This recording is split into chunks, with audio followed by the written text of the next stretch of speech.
Everyone read. Yes. Confirmed. Listen and confirms. Listened, yeah, that counts as reading, in my opinion. Easy. I've read a lot of books that way, so it better count. I just got through all the Hunger Games series. I really liked it. I read a lot of books the old-fashioned way with my eyeballs and my elbows, but who's going to judge you? You're not going to walk up to somebody and say, "How many did you listen to?" how many hours have you listened to a book for? I think you wasted your time. Those don't count. Too many hours. Yeah. Go back and read them. 600 hours in last year. It only counts if your eyeballs are bouncing around the little words. That's it. Only counts if you post it to Goodreads, man. Does it only count if you have to keep going back and starting the sentence over again because your eyes skip lines and shit? Fuck I don't know if y'all read that way. Like I looked at the book. I didn't retain any of it though. I think someone's got a real good case of the ADHD. Because I can just like read the line, and it's like I got it. Well, I can read the line, Yeah, but then the next line, my brain doesn't retain any of it. It's the comprehension part of it that matters. The next line doesn't always come sequentially. Sometimes it restarts the line. I was reading someone made one of those paragraphs where they bolded like the first part of the word. Oh yeah. They had like that does it's help. called like bionic reading, I think. Yes. It definitely helps if you're one of those people who's like a sight reader. Like people with ADHD especially have a special fucking like brain pattern bullshit that makes it to where like they just read shit faster because it's like the shape of the word and not the physical sounds in their head while they're sounding out the letters, you know? It's weird. Yeah. For me to retain anything, I have to keep my hands busy because then when I'm doing that thing again, I can actually pull up it's really weird, my way that my memory works for things. That's how I used to study for school, was I'd listen to stuff while I was working, and then like I could photographically bring up what I was doing in my hands while listening to that bit, or while I was doing that particular item, bring up whatever audio I was listening to at the time. It's brain hacks. Brainiacs.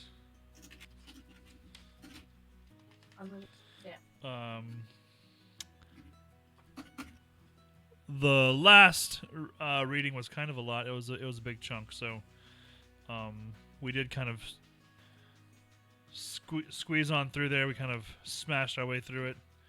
A lot's happened, and we're currently at a spot where a lot of things are kind of coming together. Convergence. Yeah, it's kind of a all of the webs are becoming, you know, more and more entangled. You're seeing more and more things that are being pulled together. Right now, we just finished a spot where Eddie proposes they go to the Doorway Cave and send him back to New York because he wants to make sure that he protects the Rose, right? Yes.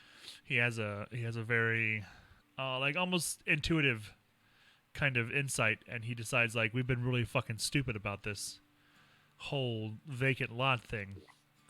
He wants to go back, and I think it's kind of fun the way that when he goes back to like deal with what's going on, he ends up once again fighting the same bunch of Balazar's men that he fought the first time. I like the names that he called them, and then they're just like much younger though, right? Like it's almost like a weird ass time travel paradox to where like he's already killed a lot of these men, but he's, you know, like being 14, I think, like that. I don't remember if he said an exact age of what technically he is. Yeah, he would have been very young at this point. Yeah. As he's trying to explain to the guys like what's been going on, gotta figure out where we started. We started chapter 2, the Dogen part 1, right? That was the beginning of our reading. Yes, sir. Dogen part 1. Yeah.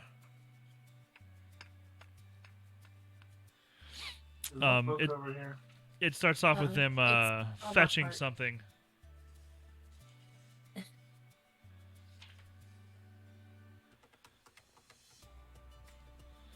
In their bowling ball bag.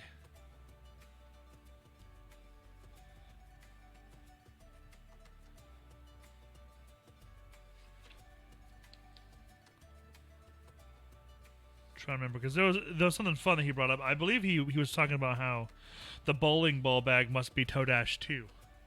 Like it's Todash like with them. Mm-hmm. Eddie said it's spooky. I thought that was pretty neat. They grabbed the Considering ball. The amount of time based on that too. Yes. Like where it came from, who like whose is it?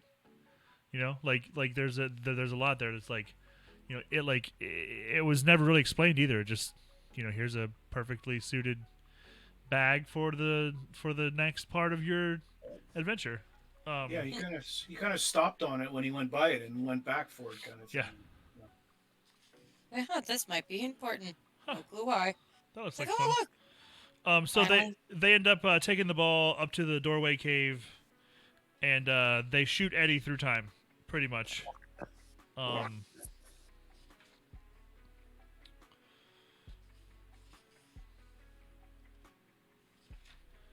course, Eddie comes out right on Second Avenue, and much like the other times where he went through doors, it's behind him. Remember how we could always have them turn around? Yeah, see, And there it was always sort of, like, follows you. almost like walking on an elliptical, even though that everything else is moving around you. You're kind of saying. Yeah, it's almost like you it's tethered to you. imagine. Yeah. Yeah. Weird. Pretty neat phenomenon, and I can imagine it being pretty distracting. It's like if you're playing a third-person shooter, but the person at the door was like the person with the controller. I don't know. It's like a second, third person. Yeah. That's how I imagine Roland just there. Yeah, he's put his fucking put his bullets in his ears and started playing Eddie. Running into the corner. When Eddie arrives to the store, guess who's there? Guess who? Balazar. Let's see, what does it say? A dark gray Lincoln town car was parked up there, not in front of the fire hydrant, but a couple doors down. Balazar's town car. There's kind of a lot of back and forth here, but Eddie pretty much shows up to the bookstore and it's closed, and he has to kind of, I believe he has to like jimmy his way in, doesn't he? To make it look like he was only testing the door. Yeah, but he was really pushing hard. Trying to break, but break in without it making it look suspicious. Yeah, well, Eddie comes across kind of a mess up front. It's obvious that there was some kind of struggle, and then he hears voices coming from the back. There are some of Balazar's gentlemen there. George Biondi, Jack Andolini. We've met these guys Fucking Jack Andolini. Old double ugly. I like this part because you can really tell that he stepped into the role of gunslinger because the way that he talks and the way that he observes things, that it looks like nothing to anyone else, but he's really focused on like just little things like the glasses on the floor and the other things he just even suggested they were in the back. That's where kind of like you would have noticed that before if you hadn't been a gunslinger at that point. He definitely does take charge. He has a lot of those same characteristics that he's been learning. He does at no point here like lose control of the situation. He's very much laying down the law, and he ends up not having to shoot anybody. They are trying to burn the place down, and they are threatening Calvin Tower with burning and stealing all of his valuable books. What they want to do is, let's see, it says, if you give me a verbal commitment to sell that lot to the Sombra Corporation at high noon on July 15th, if you give me that commitment, this meeting will come to an end. If you don't, I'm going to burn a second book, and then a third, and then a fourth, and then after 4, I believe my associate here is apt to lose patience. So he's threatening him to just say out loud, not like a verbal commitment, that I will sell you this lot. Not even sign a contract. He just wants him to say that I have intentions to do so. Yep. At this point, obviously, it's time for Eddie to break in.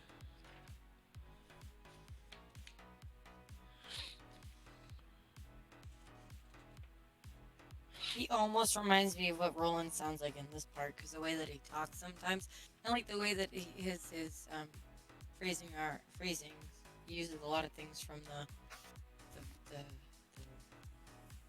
area that they're in now. Well, when he pulls his gun, he doesn't think it's real. Yeah.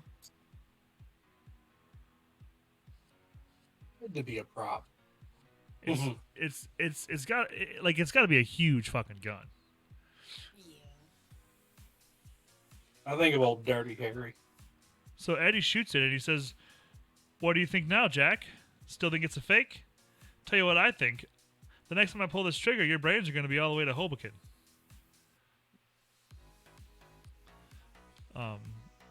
I'm not sure exactly how far that is from where they are, but it sounds like a long ways. And Yes, it does. no one wants their brains anywhere besides inside of their head. So he kind of straightens up. I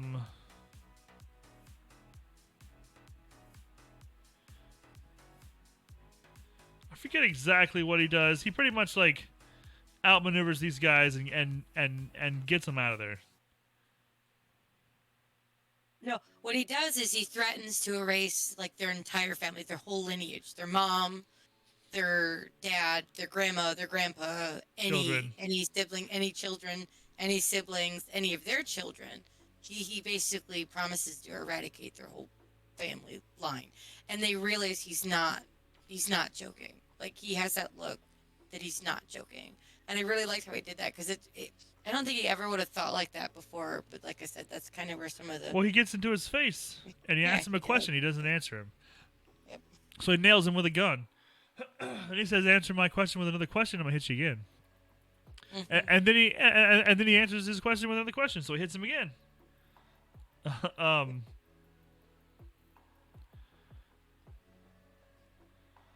Trying to find the exact situation.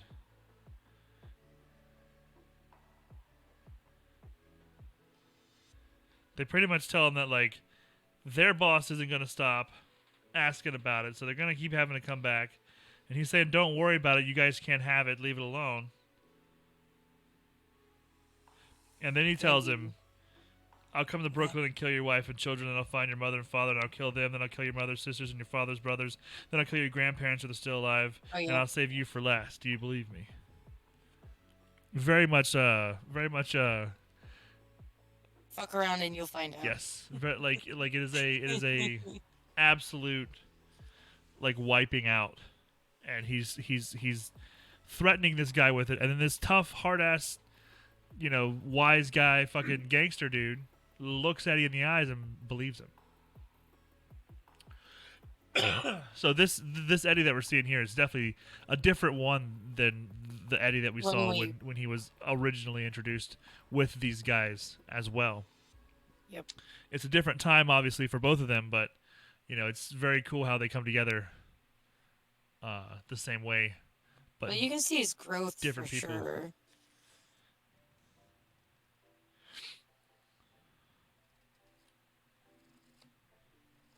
Kind of reminded me of Robert De Niro and The Untouchables a little bit. Yeah. Talking about wanting him dead, his family dead, Hmm. all that. I was like, whoa, this boy.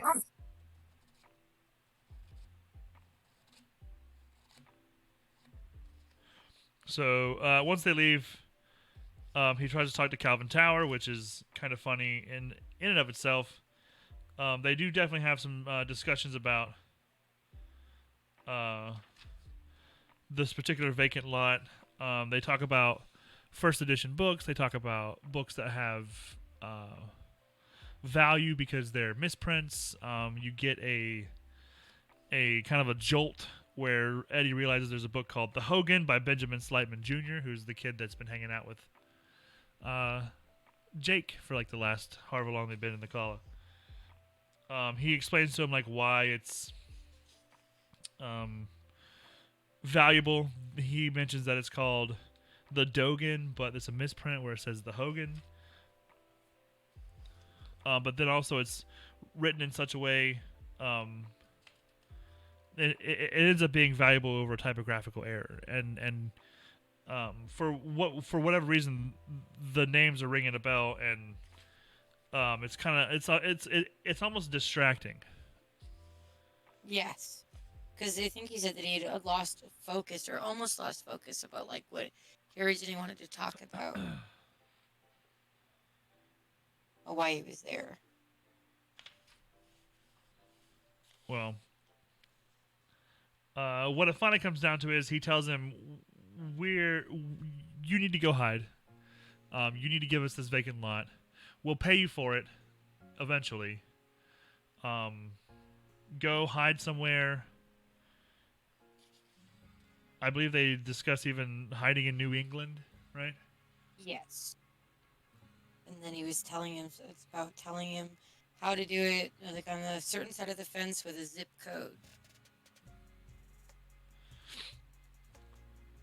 How to find him.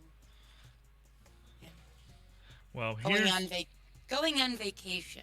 What finally turned the tide in this argument was when Calvin Tower came back with a very old envelope. And he tells him pretty much... What did he say? Once this envelope held the will of my great-great-great-grandfather, was dated March 19th, 1846. Now there's nothing but a single piece of paper with a name written on it. If you can tell me what the name is, I'll do as you ask. Eddie's answer is Deschain. The first name will be either Roland, the name of my den, or Stephen, the name of his father. This is when he finally kind of smartens up. They do have some more on and on about the bookshop and his doubts, and they pretty much set it up to where he keeps someone checking on the lot, and then they also go and hide.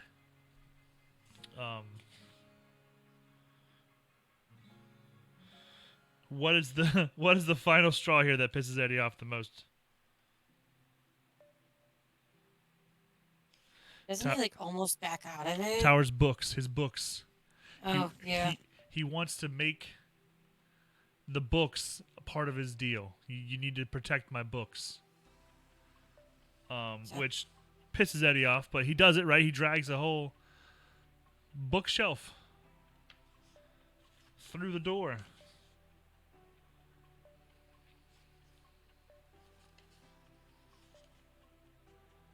Oh yeah, that one special glass book one that his most valuable books were in. Yes. I just want to talk about what has happened, because I think there's a lot happening here that we're not digging into.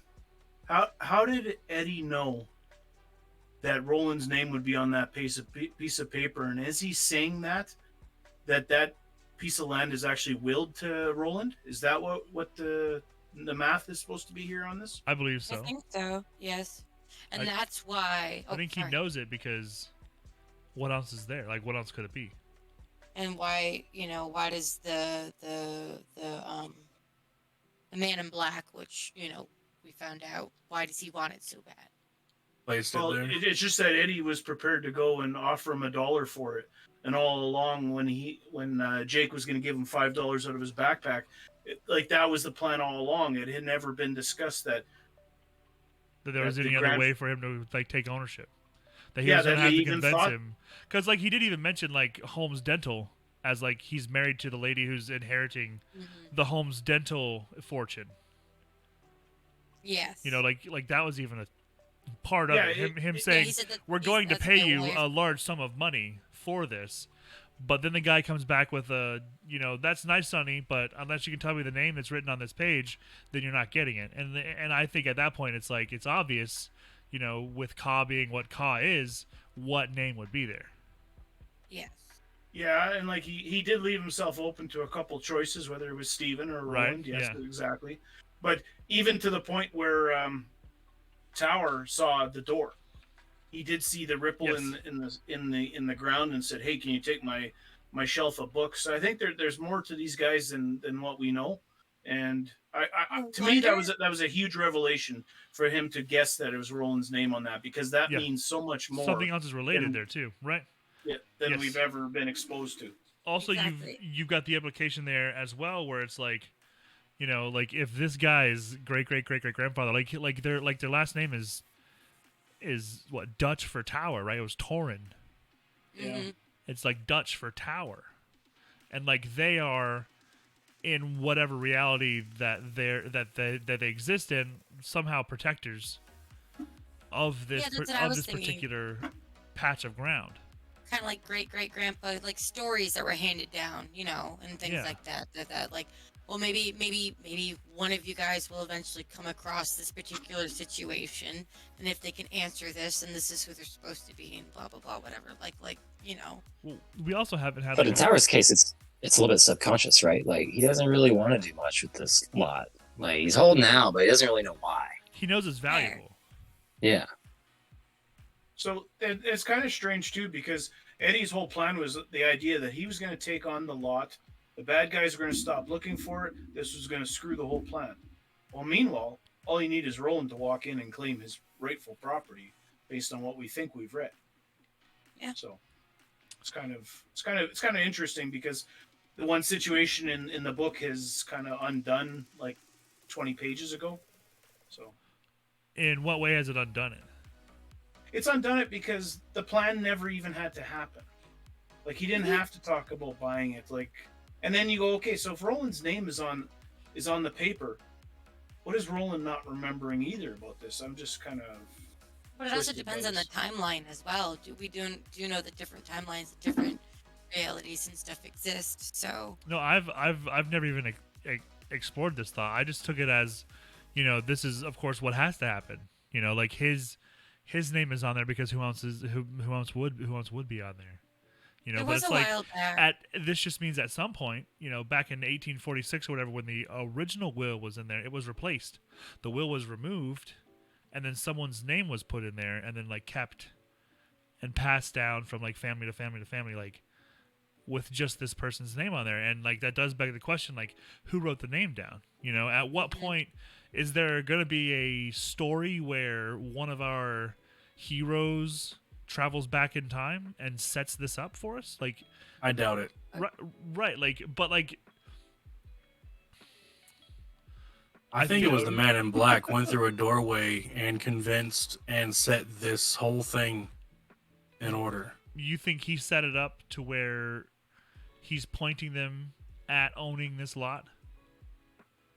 Like, is Really it, think is it his so. intention? Isn't he Like, he trying- wants them is- to? Yes. But the man in black told Callahan, "You may never meet these people." So it just seems like a lot of pieces to have come together that the man in black never even anticipated happening. Yeah, because like he didn't even think. But then again, he also set that thing up with what's his name about like, I think like you just said, you know, they were standing behind like Roland and Jake when they had left and talking about them. So like just in case. I think the man in black has made up backup thingies just in case, because he thinks he knows everything, but he's still, there's like a little thing in the back of his head. But what So he's if? kind of coming back behind himself and trying to like sweep up other messes that he's already created Yeah. or like hasn't created yet, maybe. It's like a lie on a lie. Yes, what I'm thinking. Exactly. I just feel if we were watching a sitcom, that Roland's name on that piece of paper would have been this cliffhanger at the end of the season. Yeah. That we would have to wait till September 1st to find out why was Roland's name on that paper. Wow. I just Maybe. think it's heavier than just going, oh, of course it was. I think you're right. I think that in the future, like, there's definitely going to have to be something And how does that that like tie? pulls those threads together for sure. Now, I was thinking when what's his name pulled this off, he had mentioned a little while back that maybe they don't need to buy the place, maybe they just need to promise to protect it. And I think that's where some of this idea came from too. Like he was still going to offer the money thing, but he knew as long as he offered like protection first, then he'd have a better chance of buying it instead of just trying to rush real quick, get the money, and somehow get it to work right up front. Yeah, I think his But, intention was to go get possession in some way, shape, or form of this vacant lot via contract with Calvin Tower, right? Yeah. Like and that's not even knowing if Calvin knew about anything else. right. But just, if you- just diving right into it, like he thinks he has to have known something because, of course, he'd been there before and he had noticed that Balazar's gentleman had been there too, so he knew there was something else going on there. But I don't think he would have known that had he not gone back the other time when I think they had gone Todash and Right, he him and had Jake seen did them there. when they went to sleep. And it was like something intuitive. He's like, hold on a minute. I want to go back and thing. But had he not known that, then he wouldn't have even done this whole thing with But he also knows that Calvin time is knowing moving in about- one direction, Mhm. right? And it's moving differently over there. So they also want to kind of have regular trips to keep an eye on the day. Yeah. Yep. So the whole prospect of buying that piece of land is like the our world mode of thinking, but Roland's is more protection. I mean, there is still payment, but mostly it's protection. Well, that's because when they visited there, like in their Todash state, and when they were like walking by as regular citizens of New York, like there's an overall overbearing feeling of goodness being around that area, and it's like created its own camouflage, right? Like it was like hidden, and it had like spilled paint around it, and it was kind of like hidden in He's plain tearing it sight up. almost, like in the wreckage of this vacant lot, and it's this like center of all the universes, just right there in the middle of New York. I mean, that's where Eddie had the best sandwiches. That's where people went and played tic-tac-toe. Well, New England is a sleepy area. Well, at this point in the story, though, like we have seen that there's other connotations that are being brought in. There's like a overwhelming kind of sense of like what's going to happen next, especially with the wolves. But then you have this other side where it's like, they're also trying to beat this deadline to retain ownership of the vacant They're lot. trying to cover all their bases. It's a lot of shit going on at once. And somehow I feel like what they're doing there is going to be a big deal about what they're doing where they are now. I just don't know how it'll be connected. Somehow there's going to be a point that is like time lines up just right between the two places. And like something's, If I don't Stephen know King why. allows us to have that moment. That's where when the world moves on. Yeah. It's like we used to watch movies and how they used to wrap up in a nice little bow, and then they don't anymore. Might be the fall of the tower. I watched a couple movies that wrapped up okay. They were the Stephen King ones.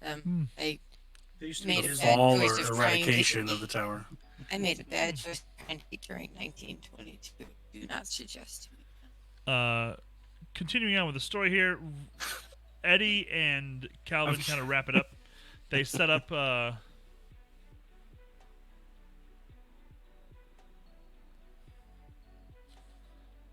this exchange with the books.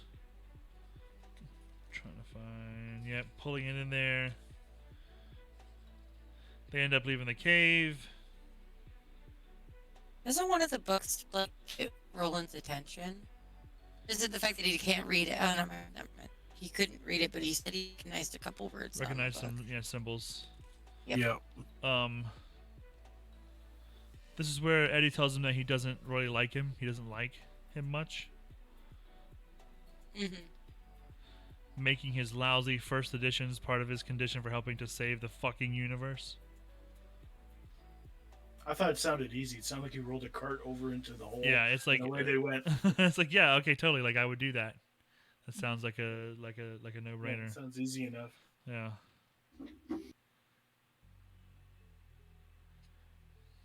I think he was just hoping that he wouldn't ask for anything in return for doing this thing.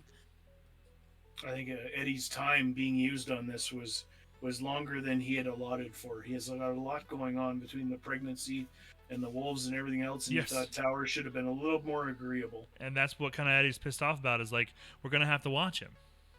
Like we're not Yes. gonna be able just to like say okay that part's done. We can consider that handled. Like now we have to watch this guy. Well, he seemed flipped. Seems flipped. I guess I'll do it, but then like if something comes up to boot and gets his way, he flips the other thing over for it. This is also when Eddie brings up that he thinks Ben Slightman's dirty, and Roland just kind of like, yeah, right. Yeah, that was another moment where you're like, "Geez, man, tell the kid. The kid is in agony because you're not helping him out." But it's also like you'll notice that Jake notices the glasses. And they've mentioned the glasses multiple times in the narrative before as well, where it's like no one else in town has them. He's the only one who has glasses, and you're And that's kind of like like a little weird. you And know, they like work just Roland fine knew for it, saw it right away, and filed it away, and didn't have any kind of like other thought. It's like that's different. You know, that's not normal. That's an obvious tell for whatever. But he's also very much let us know that this is Jake's adventure. Yeah. These Well, are he Jake's said somehow trials. Jake let him know. He said, it's been on Jake's mind, which I don't think Jake like. I don't know. Roland still seems to be pulling out the ha ha ha. I've got one up on you guys. You think you just figured me out? We'll fucking think again. And that kind of pisses me off. Roland says Jake will do what he needs to do, so will we all. Eddie replies with, but he's still just a boy, Roland, don't you see that? And Roland says he won't be for much longer. Aw. Leads us into the Dogan Part 2, where we actually do join Jake and Benny Slightman. Best friend in the whole wide world. They're doing everything together. But Jake is on purposefully trying to wear him out. This part made me laugh because I have a toddler, and that's all I could think of. Is like you get them outside, you Yes. just fucking Just run, run 'em. just keep running. Love Laugh. him, I used to do that with my little brother. We had a house that like you can go around in a circle. I'm like, dude, on your bike, how many laps can you do? And you get up to like 20, and then take a yeah. nap. Puppies are good for that too, you guys. Like if you need like, it's also good advice for puppies. Run them, take them outside, throw the ball, chase them, have fun with them, get the other dogs running, run them, and then they can't chew shit, they can't break shit, they can't get into shit because they're too tired. Exactly. All we had to do was feed him today. Little work He's like- Jake waits until late at night when he's pretty sure everyone's asleep. And actually, something I think is really cool is that Oi ends up waking him up. He almost sleeps past it, but Oi's yeah, because he told This is Oi like Moon. pulling out. Yeah, He didn't, but he didn't know if he would understand or not. He was hoping, and then Oi goes, Moon, Moon, yeah. Moon. Just shut the fuck up. Okay, Moon. got it. Mood. That's right. He ends up having Oi smell. I think it's a bandana. Snot rag. Yeah. Ben Slightman's dad's bandana, and then like Chief. uses him like a bloodhound. Says, "Find him," right? Mm-hmm. They end up making their way through the desert. They were actually following a path up through like around the hills, and they come across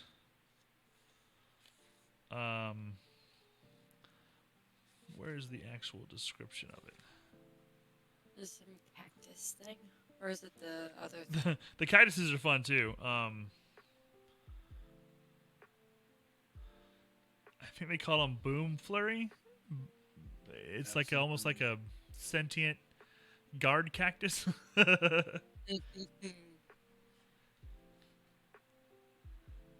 I can't find like the two spiny barrels of the cactus tangle on his right, swiveling slowly and blindly toward him. All I could think of was like those old cartoons that like somebody would pretend to be like in a barrel, Yeah. like and then like you just inch along a little bit whenever somebody wasn't looking. Probably find the name when Andy and Slightning are talking. Yes, you do.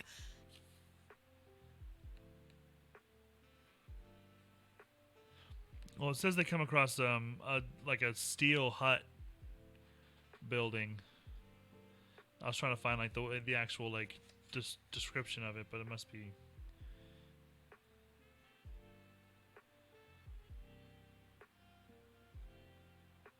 Guess there was two dead rock cats too outside the hut as well. It says, "Welcome to the Dogan, North Central Panatronics Limited, Northeast Quarter Arc Quadrant, Outpost 16, medium security, verbal entry code required." Jake tries, of course. The first verbal entry code was 19, as it should be. Didn't work though, so he tried again with the same thing that Roland told him to say when he introduced himself to the town, 99. And that one got him in. Yeah, so that's where that came from. Because I was like, where the fuck did you get the 99 from? He said, I think at the when they were introducing themselves at the big pavilion, Quartet of 19. You Did know, Roland know about this quartet thing of then? 90 and 9. We also saw 99 written on the wall for the Dixie Pig when they went back. I thought that was the very first, But, like, did but Roland- I could be tripping. I don't know. That seemed interesting. Okay. All right. I was wondering where the fuck that came from. So either way, what happens is Jake finds himself into a little tech hut, pretty much. There's screens, there's bunks. It's almost like a military outpost style hut. There's I believe he says there's angles from cameras all over the Kala and other Kalas. It was like on the porch. It was not on the porch. It was in a few of the buildings in Yes. the Kala and stuff too. Even the newer building, he even noted that. He said somebody must have put that one in there. Or it must be like super tiny or something because that was like a newer building. And this is supposed to be older technology. Sorry. Well, no, definitely. It's his kind of tour gets cut short because a couple of people start walking up. He sees them on the monitors. This part had me laughing so much. Because the shit that Andy says. They end up hiding, waiting for them to come in. It is Andy and Ben, Slightman the Elder. It starts off with Slightman calling Andy a bag of bolts and wires, and Andy pinches the shit out of him. Andy shows his other side. Yeah. This is like the one part I wouldn't mind if I don't know how long it is to read. I wish I had the physical book in front of me because this rant that Andy goes on was so fucking funny. He's like, I won't handle it from you, and it's like this whole rant that he fucking did. It was Well, funny. Slightman goes pretty much right out the bat and says, like, you know, stop fucking hurting me. You know, why would you do that? Aren't I doing everything you asked me to do? Aren't I like doing all the stuff that I can? Like, you know, aren't I risking my life to save my son? Like he's already pissed and he's already like miffed about like even having to be there.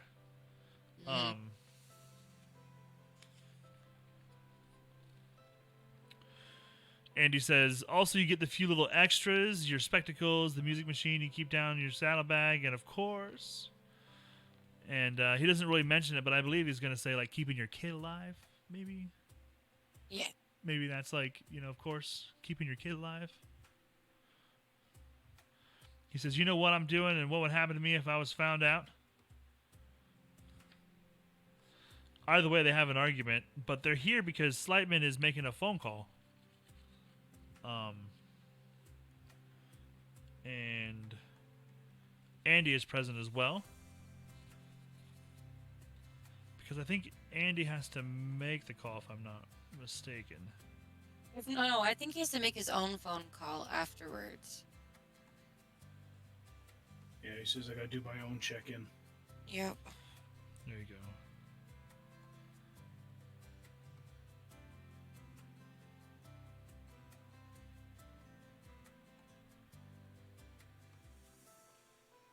Tells him to connect and report. Let's have done. 34 seconds of keyboard clatter. High warbling noise. Probably the sound of like a dial-up connecting. Yeah, that's what they mentioned. Jake wouldn't know because he It's a never had modem, home yeah. internet. Yep, that's just the modem sound. Then it says there's a shriek, a moment of silence, and then this is Ago Ciento, Finley Otigo here. Please give your password. You have 10 seconds. Saturday, Slightman said. Thank you, Ago Ciento acknowledges. We are online. Report Saturday. So just like right there, like they're talking to somebody else, a person, maybe a place. They're reporting as to what's happening. Slightman told of watching Roland and the younger one going up to the Cave of Voices. There was now some sort of door, very likely conjured by the Manny. He said he'd used the Farseer and gotten a very good look. Andy interrupts to tell him that it's called a telescope. I don't know why the robot would think that that's important, but it says they left the horses below and walked up, carried a pink sack, which they passed hand to hand as if it was heavy. May offer 2 guesses. He says first they may have been putting 2 or 3 of Pierre's most valuable books in safekeeping. If that's the case, the wolf should be sent to destroy them after the main mission's accomplished. Why? The voice replied, was perfectly cold. As an example, do it please, yeah. As an example to the priest. The voice replies with, Callahan will very soon be beyond examples. What is your other guess? Slightman's next guess was that it may have been maps. I've thought long and long that a man who has books is apt to have maps. He may have given maps of the eastern region leading into Thunderclap. They haven't been shy about saying that's where they plan to head next. If it is maps they took up there, much good may it do them, even if they live. Next year, north will be east, and likely the year after, it'll swap places with south. I think that's the end of the report.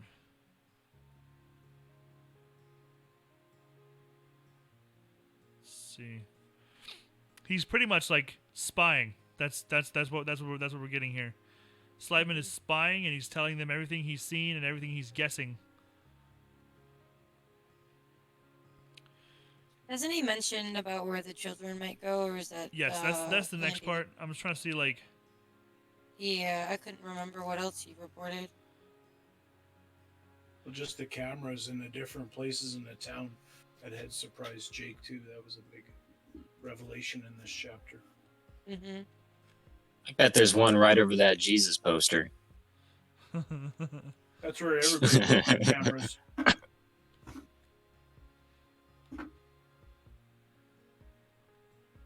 Has anything happened in 1963 in this book or in this series? I don't know. Specifically, like off the top of my head. Isn't that the JFK book? That's 11/22. 63, isn't it? And there's a door in that book. There is a door in that book. That's just what this messenger robot, that number is. 1963.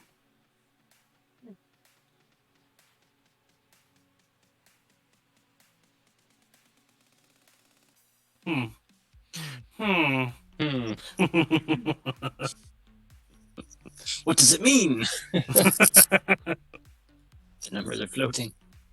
Made me think of Ace Ventura. Huh! He tells the voice that he thinks that Roland's going to be putting them in the Gloria, but then he thinks maybe there's another one called the Redbird. He said he'll have the Sisters of Ariza standing guard. They ask how many. He says, I think 5. Plus the men with Boz.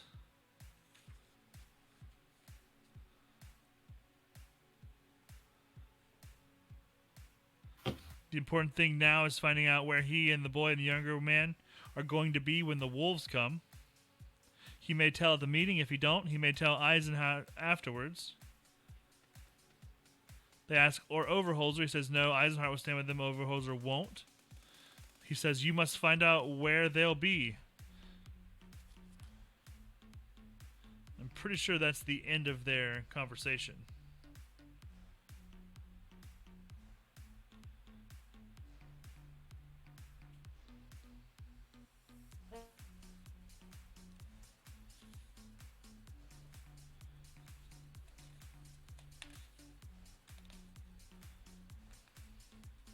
Also, this whole time, they're saying that when Andy's eyes are flashing, that it's supposed to be like a silent blue laughter. Yes. Which all I can think of is like him being tricky or something stupid. Yeah. So the end of this is pretty much, Jake is witnessing Ben Slightman make a report to whoever it is that he's reporting to, and the things they're trying to find out is how many people are going to fight, where are they going to be at, and where are they hiding the kids. And who's protecting the kids? And you're happy as you're reading this because it seems that Roland's plan is still working okay. Yes. That everything that Roland had previously thought is happening. Well, he already had an inkling, like, not to say anything to, like, anyone, not even, no one. Well, he talked about how he was going to tell them, even though the plate throwing ladies at where he was putting the kids. Yeah. And then somebody said, are you actually doing it? They're going to have to know. People are going to have to know. Yeah. So it's not going to be like a super secret, but he has kind of used a few bits of misdirection because they're saying maybe this cave or maybe that cave, or they actually went up to the voice cave today, and I just don't see him putting kids in there, but maybe. I think we've realized that the spies know a lot, the wolves know a lot, but they don't know everything, so the plan's not completely off the rails at this point. We're still feeling pretty good. I get that there is a plan, but there's still hope. But I still wonder if there's going to be like a last minute. Jake makes his way back to his bed. Either case, pretty sad time for him. He's kind of falls into a thin and troubled sleep, which, when your best friend's dad's a douchebag, it's kind of hard to get a full 40, Didn't we all think of that growing up, or what? But... Sure, yeah.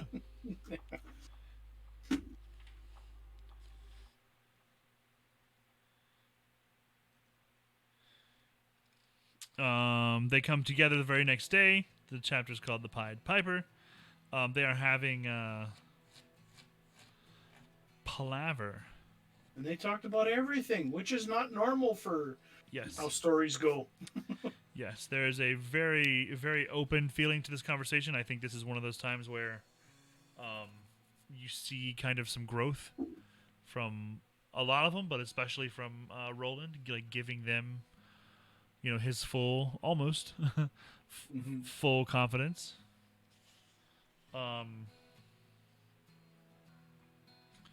No problems with Susanna, but they listen to Jake's story.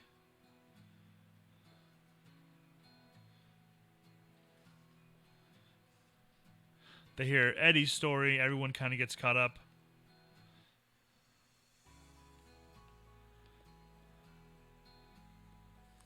There was a part where Father Callahan asks Eddie, "You didn't mean it about killing the wives and children, of course. That was just a bluff."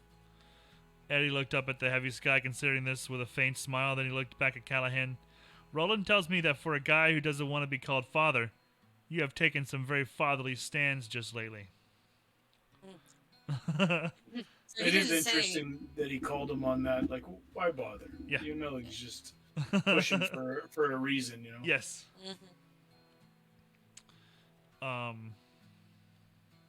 He pretty much just says, "Let's just say that yes, I was bluffing and move on."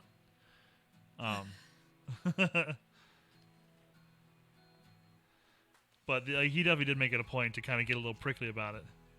Yeah, a little bit.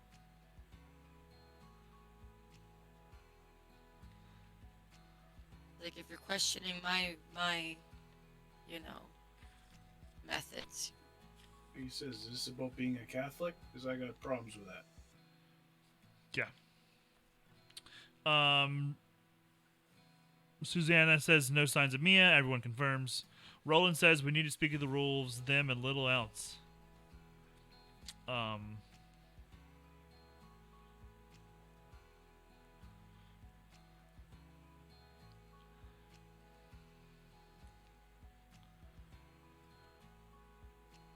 Roland asks if Father Callahan will go back through the door.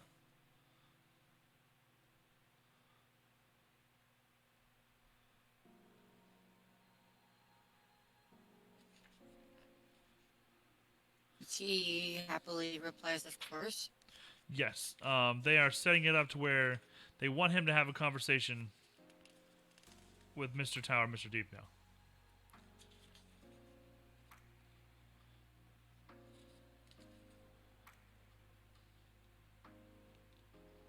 Jake tells him Mr. Deep No will listen. If anyone's going to convince Tower to do anything, it'll be Mr. Deep No.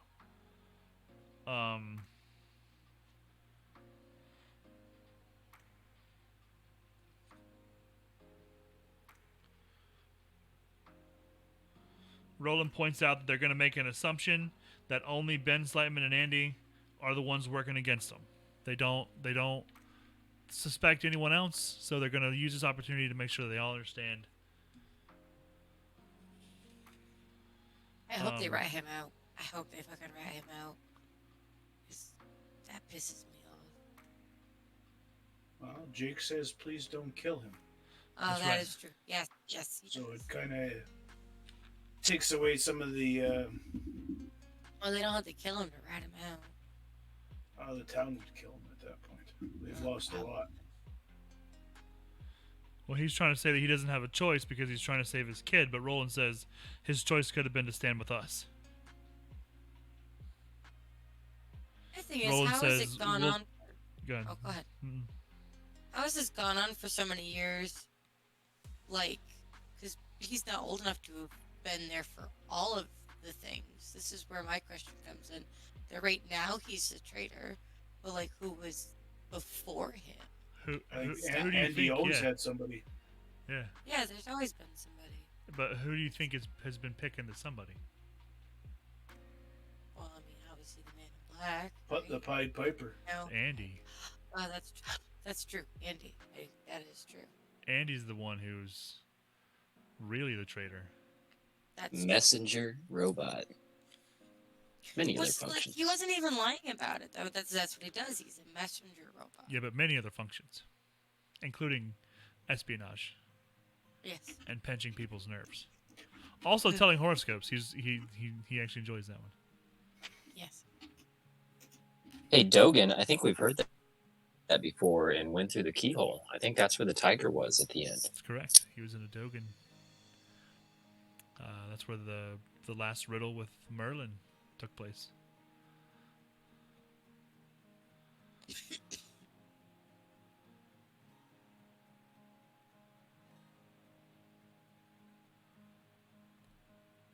I remember thinking how cool that was when we were there.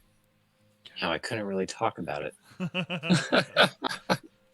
I also thought it was very cool too because it's like, which came first at this point, right? Yeah, exactly. Chicken or the egg. As they're having this bit of palaver, they're talking about Benny's dad and pretty much what has to happen. But who shows up leading the twins in song, literally, the Pied Piper.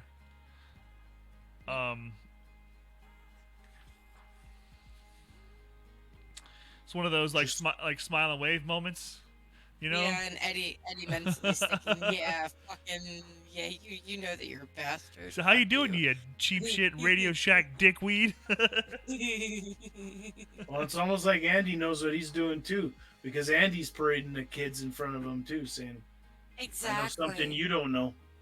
Exactly. See, he's having fun with it, but to him, it's just like it makes it more. Fucking hate painful Andy. for people. Well, he hates everyone in town. Well, He acts stupid for him. many other functions. No. They love him, said Callahan. There was a strange, sick expression of disgust on his face. Generations of children have loved Andy. That, Roland remarked, is about to change. Once Andy is gone, they're talking about setting up where certain people are going to be.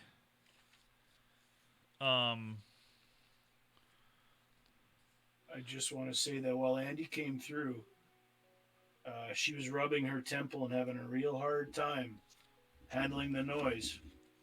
We were Yeah, starting to she- see some changes in Her Susanna. hand began to rise toward the tender spot. No, she told herself, don't feel that. You She don't made the hand feel go that. back down. Yes, Those were the Steve, things yes. Roland said to watch for. Yeah, I love how we just got done saying, "Hey, Suzanne, if you feel this, let us know." She's like, "Nope, Hey, nope." it's fine. This is no problem. This is not what we were talking about. I'm wondering if she feels the pain in one body, but the other body, like Mia, is taking over. Like saying, nope, that's not it. Nope, we don't feel shit. Maybe it's too late. But at this point, Susanna asks him, plain out, what's your plan? And Roland says there's precious little plan in it. Most times that's all to the good. The most important thing I can tell you is not to believe anything I say once we get up from here, dust off our bottoms, and rejoin the Falcon. Especially nothing I say when I stand up at the meeting with the feather in my hand. Most of it will be lies. My Da and Cuthbert's Da used to have a rule between them. First the smiles, then the lies, last comes gunfire. We're almost there, aren't we? Suzanne asked. Almost to the shooting.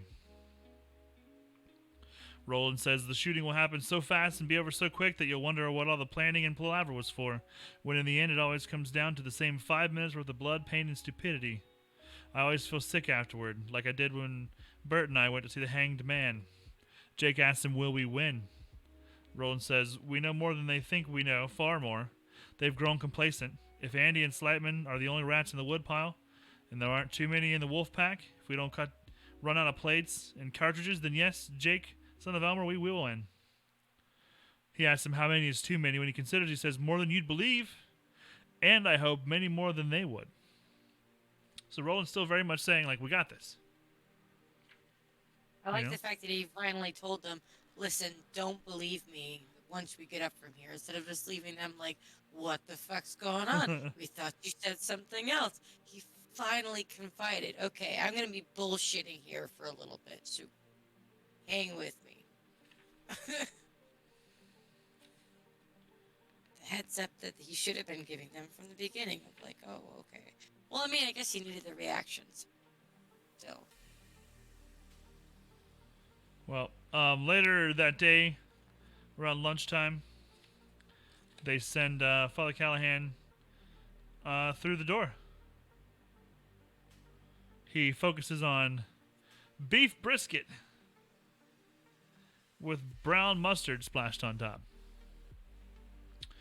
From a place called Choo Choo Mama's, which is a pretty good name for a diner. I've heard Choo Choo Mamas before. Oh wait, no, during Callaghan's. Yes, definitely. But also like, it kind of like for whatever reason, just like the choo choo part reminds me of a train.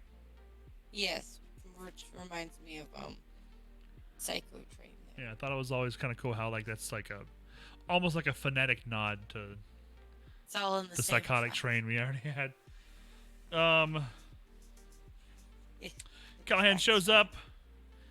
June 24. He reads right away. Shows up to the bookstore, and guess what? It's been burned. Storefront is a burnt-out husk surrounded by yellow tape, reading "Police Investigation." He could smell charred lumber, burnt paper, and very faint the odor of gasoline. The people around him are saying, "Hey, you know that Calvin Tower guy was involved with some bad sorts. Of course, it got burned down." No shit. Father Callahan makes his way down to, I guess it's like the end of 42nd Street. Trying to see if there's any. Till he neared 46th Street. Then he began to hear the rose, and everything in his life changed.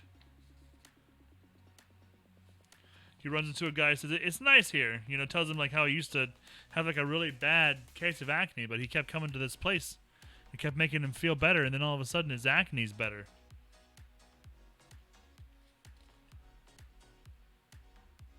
But don't they like make it like ominous, where they're like, you really don't talk about it, like everyone knows, but nobody says anything, because if you say anything, then it like Breaks the spell.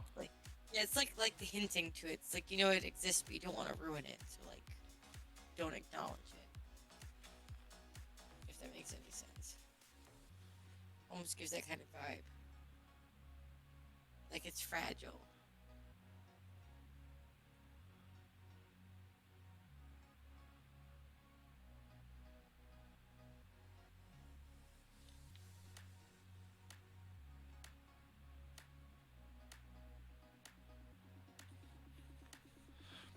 When he gets close to the lot, he does see a number written on the fence. It is what Eddie told Calvin Tower to do, which is write down the zip code of the town that he's planning on going to. 5 numbers written in black.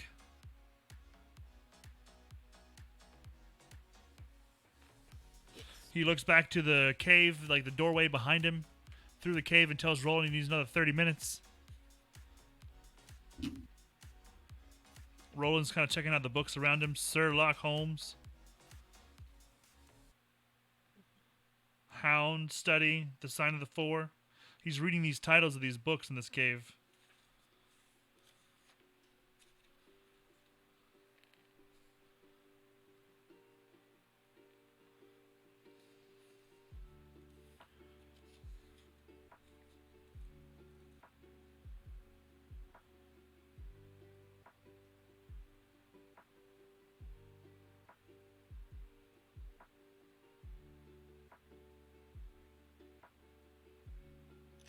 Oh, and Roland Razormike gives him 30 minutes because he thinks that, he sees the library, I think, as Callaghan's going through it. Yeah, he's trying to find where that zip code takes him, right? Yes. He's probably going to go get some road atlases or like a phone book or something and like figure out where that zip code is. But there's something that happens with Roland. He's looking through these books. He recognizes something, I thought.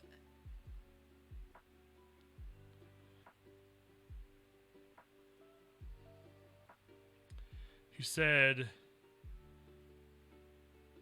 he began reading the book with the church in the front, or trying to. The words swam madly in front of his eyes, and he couldn't be sure. Not quite, but gods, if he was seeing what he thought he was seeing.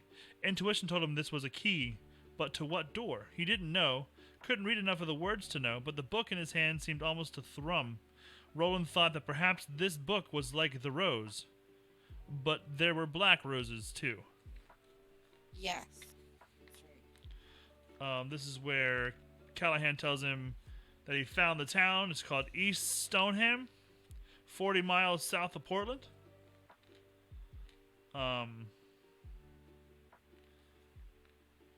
Roland's still hearing the voices. Let's see. The chimes. The Todash chimes. Mm-hmm.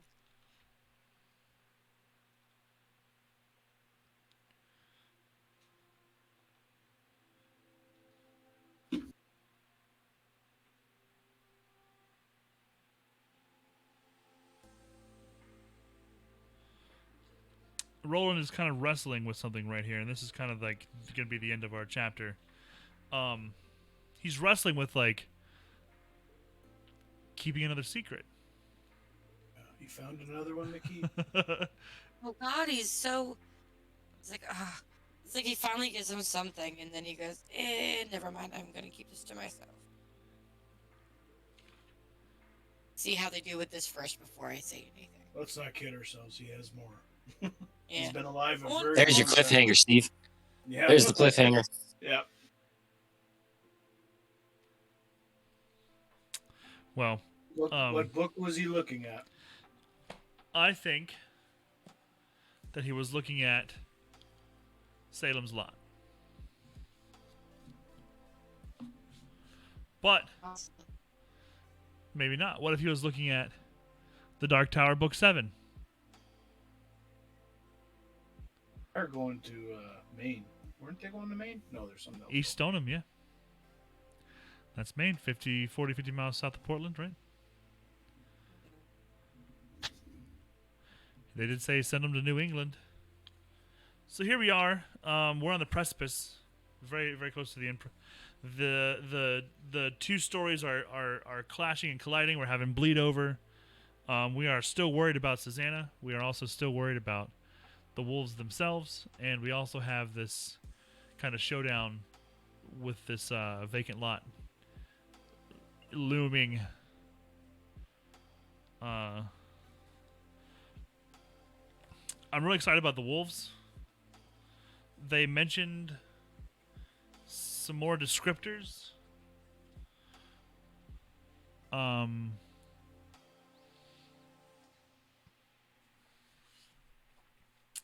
think they even mentioned the gray horses again. Yeah, they did. So at this point, does anyone have any ideas on gray horses? I think it might be kind of obvious. I've caught it. An illusion. I think there's an illusion involved. I think there's an It seems illusion. that all gray horses, well, they're all the exact same. some sort of illusion. Like maybe To make them all look the same. yeah, maybe there's like projectors or something. There's only like maybe like a couple of the same things. They only need like a few real things, and then like there could be like either a hologram or a projector. So far, we've seen the technology. There's cameras everywhere. What could stop them from projecting to make it all look the same, so it's more sight-wise than there really is. If that makes any sense. I like what you're saying with the technology. I think we're definitely seeing more and more tech behind the There's scenes, some tech right? stuff like for sure. Like there's a whole fucking basically Channels. like a science fucking Dogen. Yes. You know, there's like a big fucking outpost with like instruments and monitoring Yes. equipment and bunking and it's just, you know, like what's that from? You know, Exactly. they've come across way stations with atomic plugs or slugs, basically built to like last forever machines. You know, that's so old that it's like falling apart. And then you got like places like this Dogen where it's like it's old but everything works. Yes. And they're calling other people Yeah, somewhere. they're using communication. Mm-hmm. And technology, the way that like the robots and stuff work, and everything. That's what I was thinking. Is that like it could be almost like an illusion because these people don't know like what this technology stuff does, and probably wouldn't be able to easily tell the difference between like real and fake and so on and so forth. And they're not supposed to because, like, they're the cattle, right? These kids are getting harvested every X amount of 25 years. 20, 25 years, I think so. The interesting part is shit. I just lost my complete thought. When they look at each other and they say gray horses, and it's kind of like this inside joke where they kind of nod at each other, gray horses. Yeah, because there's Well- been a couple times Roland's gone. Exactly. I'm on the outside going, I'm not getting the joke you guys are saying. You know, like It's like I'm still You will. waiting on the edge, going like, hey, where's the clue? Where's the clue? And like, even when they talk about Andy, they said somebody recently has been changing Andy's programming so that he can't talk about certain things. Well, Yeah. we don't necessarily know who those people are, but I guess whoever he's giving updates to, they've clued us into that. Okay. like the way that Roland acts about it is the fact that like maybe it's like something from his old days or something, and it makes sense to him because he's seen it before. I don't We think got- we can solve it in this amount of book. Yeah. Sorry. Yeah. I So don't- we can either do one big chunk, about 100 pages, or two smaller chunks. I think we need to kill this one. 190 pages was our standard before, so You want to finish the book? Wrong adding extra. Slay it. What is? I'm ready.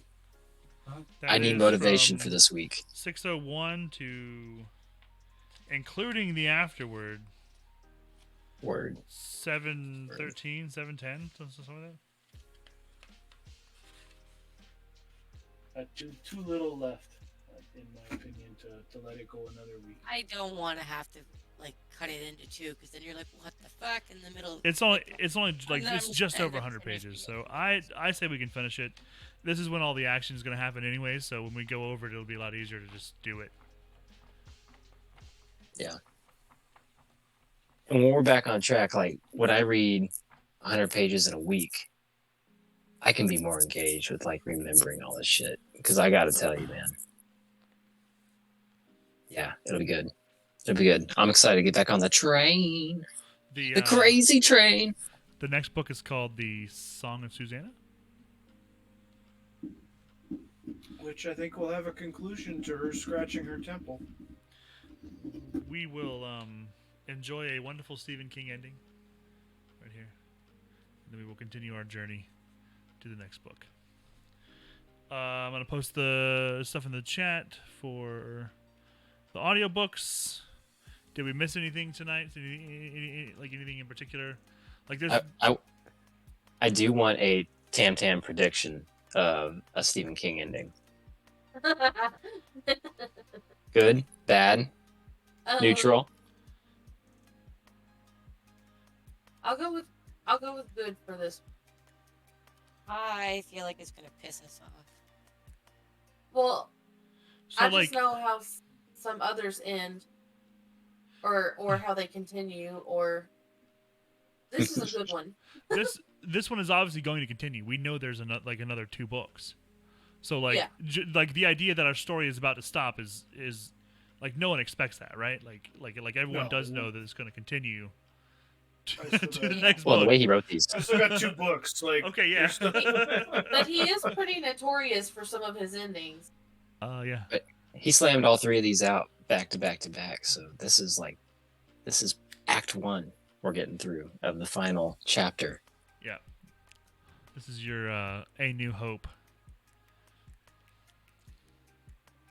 The Empire's going to strike back, and then we're going to have the return of the Roland. when you think about it, we don't have much left to actually solve the Dark Tower issue. When you look at what's left, we go, we have a long way to go in our minds. Yeah, I mean it's always been distance, though, you know.